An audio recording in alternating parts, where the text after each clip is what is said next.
Čau, tukaj Sabina oziroma Mami na vrtu in tokrat bom govorila o veganskem izzivu.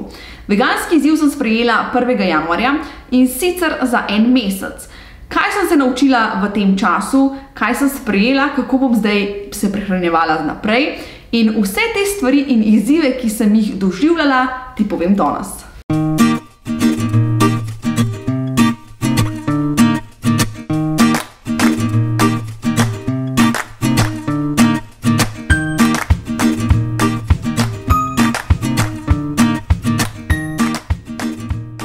Veganski izziv se je zame začel 1. januarja in sicer je bil to en tak izziv, ki mi je dal veliko misliti. Ne samo od kje pride hrana, kako mi izkoriščamo živali, kaj te živali prestajajo, ker gledala sem tudi vmes razne posnetke, vse, kar je tudi vegansko slovensko društvo dalo ven, pač neka celotna zgodba se je odvijala v moji glavi.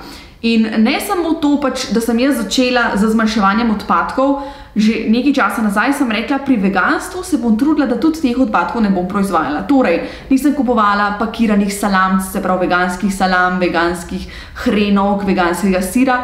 Temu sem se jaz odrekla že takrat, ko sem sprejela izziv oziroma življenjski stil zero waste oziroma brez odpadkov. In jaz se želim truditi še naprej, da bo teh odpadkov čim manj.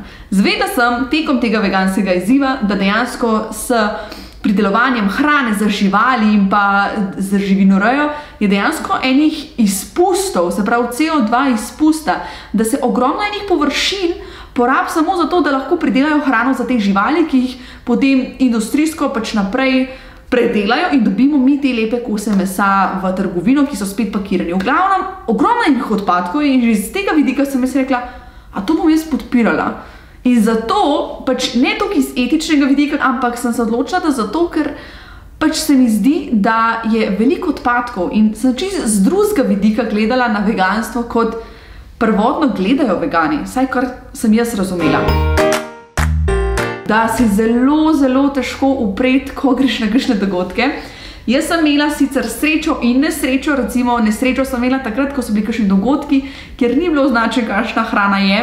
Jaz sem bila tudi na dogodkih po cele dneve, nisem imela svoje malce, tudi malco imejte sabo, kakšno sadje, kakšen sendvič, kakšne namaze, pač karkoli je ful dobro, da imamo sabo. Jaz tega nisem imela in sem posegla tudi po neveganski hrani, to se je zgodilo dvakrat.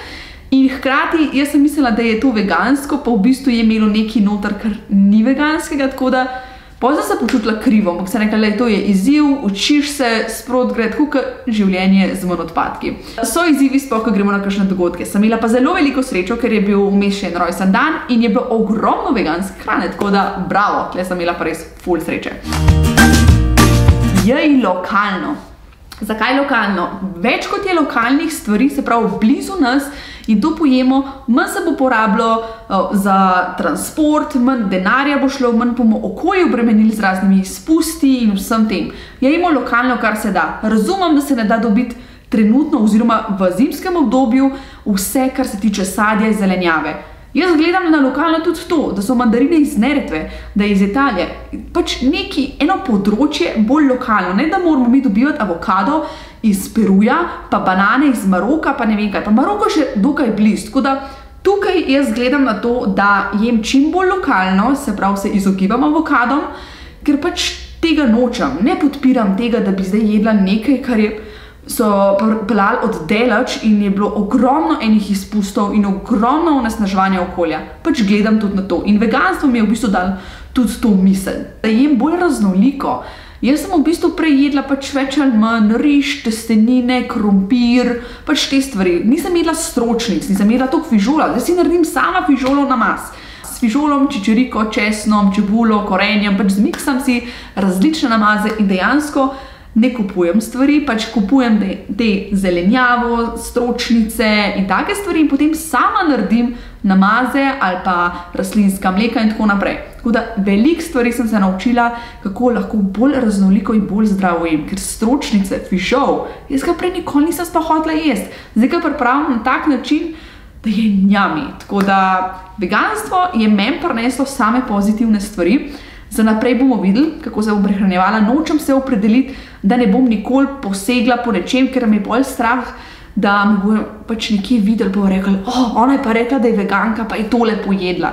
Kaj pa, če se bom zmotila? Pač trudila se bom v tej smeri, ampak za naprej pa nočem nič zagotavljati, ker zarečenega kruha se največ poje. Tako da, to sem se pa že naučila.